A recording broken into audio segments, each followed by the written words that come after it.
In this video, I'll answer the question of how many LSAT prep tests you should take per week.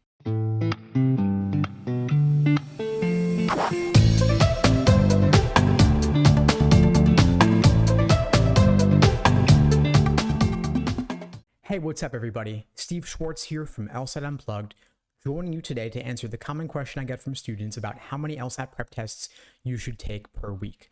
Before I get into it, a little bit about LSAT Unplugged. We offer live online classes via Zoom, on-demand video courses, small group coaching, and one-on-one coaching.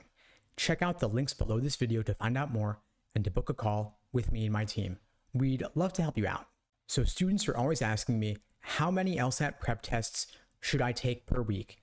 How should I structure my LSAT study plan? Now, the first thing you should know is that LSAT prep tests should not be taken at the beginning of your prep without having done any prior studying, because cold diagnostics are oftentimes just discouraging and they don't really tell you anything valuable. They simply tell you that you haven't studied for the LSAT yet, and those results are oftentimes discouraging because students mistake them as indicating their potential, when in reality, of course, it's not going to go well because you haven't done any studying yet, but you can improve significantly when you build that foundation first. So in the initial phases of your LSAT prep, in the first couple weeks, the first month, I would not take a single LSAT prep test yet. Instead, I would focus on building that foundation first, reading LSAT prep textbooks, watching course lesson videos, joining live prep classes via Zoom, and then once you've built a strong foundation, then you start integrating timed work into your prep. First, individual timed sections, followed by full-length timed prep tests. Once you are in the phase where you're ready to move on from pacing with individual sections to endurance and exams with full-length timed prep tests, I would typically recommend one timed exam per week, assuming that you have other obligations like work, school, and family. If you have no other obligations, then I might recommend 2 timed exams per week, but of course, you also want to allow sufficient time for detailed, in-depth review of the questions that you complete. For every single question you get wrong, and for every single question that you have difficulty with, I have a framework that I have all my students use called the Socratic Review Method.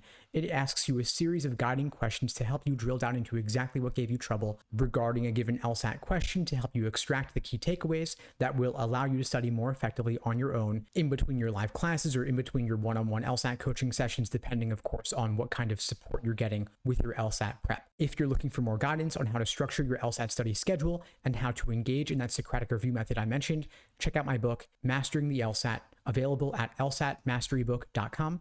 I go into plenty of detail about how to lay out your LSAT plan and how to review properly to make sure you're getting the full value out of the LSAT prep tests you're completing, to make sure that you will see the gains that you're expecting given the work that you're putting in. So again, to recap, 1 timed exam per week, assuming that you have other obligations.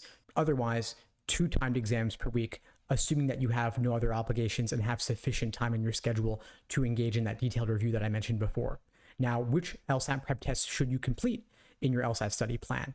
If you're taking the LSAT 2 to 3 months from now, I recommend focusing on the newest 20 or so exams. I want to make sure, of course, that you will have sufficient time to do all of the newest exams before test day. We currently have 93 numbered exams available through LSAC's Law Hub Advantage, so I'd focus on exam 74 all the way up to 93, starting with the older and working your way up towards the newer. If you have more than 3 months available, say you have 4 or 5 months to study, I might recommend focusing on the newest 30 to 35 exams. And if you have more than 4 to 5 months, you might work on the newer half of exams from exam 50 or so all the way up to exam 93. Of course, there are a handful of unnumbered exams as well, like Super Prep C, Super Prep C2, and those are available in LSAC's Law Hub as well. Again, the idea being that you work from older to newer, and of course, while the LSAT prep tests inside Law Hub will have 4 sections, on test day, you'll only have 3 scored sections plus 1 unscored experimental section. Don't always make logical reasoning your experimental section, mix it up. Sometimes games, sometimes reading comp as well, since of course you never know what you'll experience on test day itself. Anyway, folks, that's all for now. I hope you found this video helpful. If you did, please do me a favor and share it with someone who needs to see it.